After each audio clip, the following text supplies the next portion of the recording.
মা সরস্বতী যিনি জ্ঞানের দেবী, যিনি আমাদের জীবার মধ্যে নিবাস করেন, সেই মা সরস্বতীকে আমরা জানব। তিনি কোথা থেকে আবির্ভাব হয়েছেন এবং তাকে প্রসন্ন করার মন্ত্র কি। ভিডিওটি শেষ পর্যন্ত দেখবেন মনোযোগ দিয়ে। ভিডিও শেষে এমন কিছুগুলো মন্ত্র আছে যা আপনার জ্ঞানকে আরও বেশি শক্তিশালী করে তুলবে। হিন্দু ধর্মে মা সরস্বতী এমন এক দেবী যিনি জ্ঞান, বিদ্যা, বুদ্ধি, সঙ্গীত, শিল্পকলা এবং বাক শক্তির অধিষ্ঠাত্রী হিসেবে পূজিত হন। মানুষের জীবনে জ্ঞান শিক্ষার গুরুত্ব অপরিসীম, আর সেই জ্ঞানের উৎস ও প্রতীক হিসেবে মা সরস্বতীকে ধরা হয়। তাই তাকে বিদ্যার দেবী, বাগদেবী বা বীণা দেবী নামেও ডাকা হয়। প্রথমে বলা দরকার, মা সরস্বতী কোনো সাধারণ মানুষ নয় যিনি একটি নির্দিষ্ট স্থান থেকে এসেছে। তিনি এক ঐশ্বরিক শক্তি বা দেবী, যিনি সৃষ্টির শুরু থেকে জ্ঞান ও বুদ্ধির প্রতীক হিসেবে বিদ্যমান। তার কথা থেকে আসা প্রশ্নটি আসলে পুরানো ধর্মীয় বিশ্বাসের আলোকে ব্যাখ্যা করতে হয়। হিন্দু পুরাণ অনুযায়ী মা সরস্বতীর উৎপত্তি সম্পর্কে বিভিন্ন কাহিনী রয়েছে। এর মধ্যে সবচেয়ে প্রচলিত কাহিনী হল সৃষ্টিকর্তা ব্রহ্মার সঙ্গে তার সম্পর্ক। বলা হয়, যখন ব্রহ্মা এই বিশ্বজগৎ সৃষ্টি করেন তখন চারিদিকে শুধু নিস্তব্ধ ও অন্ধকার ছিল।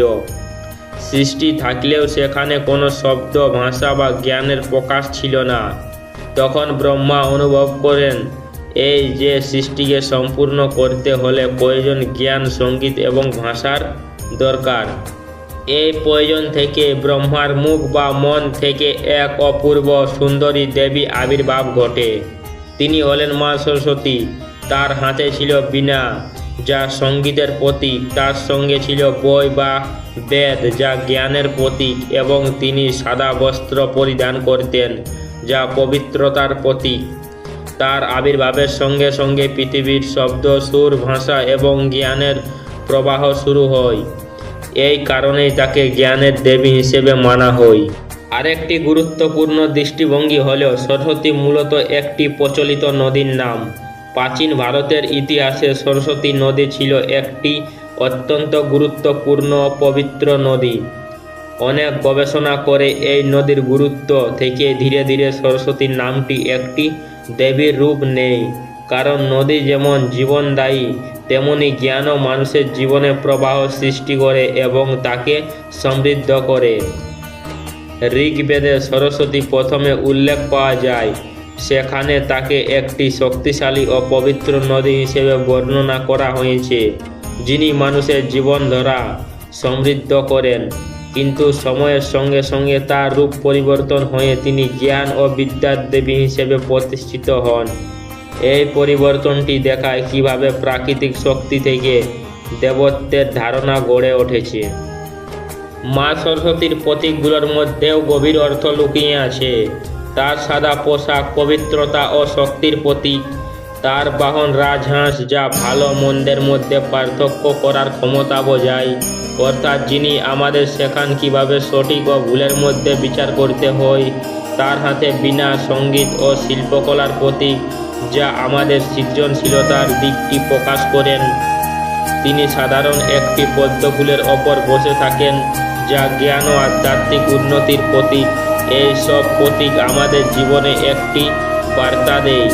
শুধু বইয়ের জ্ঞান নয়, নৈতিকতা, সৃজনশীলতা এবং শুদ্ধ চিন্তা ভাবনারও সমান গুরুত্বপূর্ণ। ছাত্রছাত্রীদের জীবনে মা সরস্বতীর গুরুত্ব বিশেষভাবে বেশি। তারা বিশ্বাস করেন দেবীর আশীর্বাদ পেলেই তারা পড়াশোনায় উন্নতি করতে পারবে এবং জীবনে সফল হবে।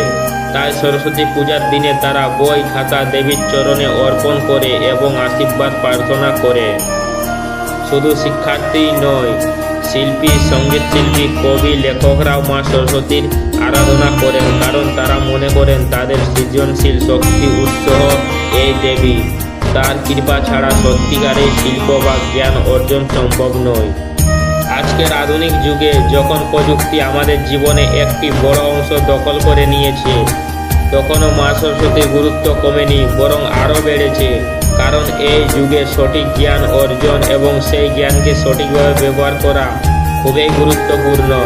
মা সরস্বতী আমাদের সেই বুদ্ধি ও বিচারণতা প্রদান করেন। এবার আমরা সরস্বতীর মন্ত্রগুলো একে একে আলোচনা করব। দেবী সরস্বতীর পুষ্পাঞ্জলি মন্ত্র। এই মন্ত্রটি আপনারা 3 বার পাঠ করবেন।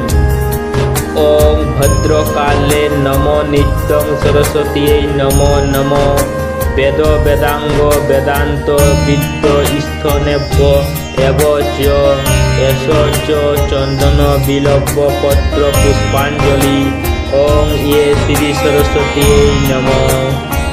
মা সরস্বতীর প্রণাম মন্ত্র। এই মন্ত্রটি আপনারা 3 বার পাঠ করবেন।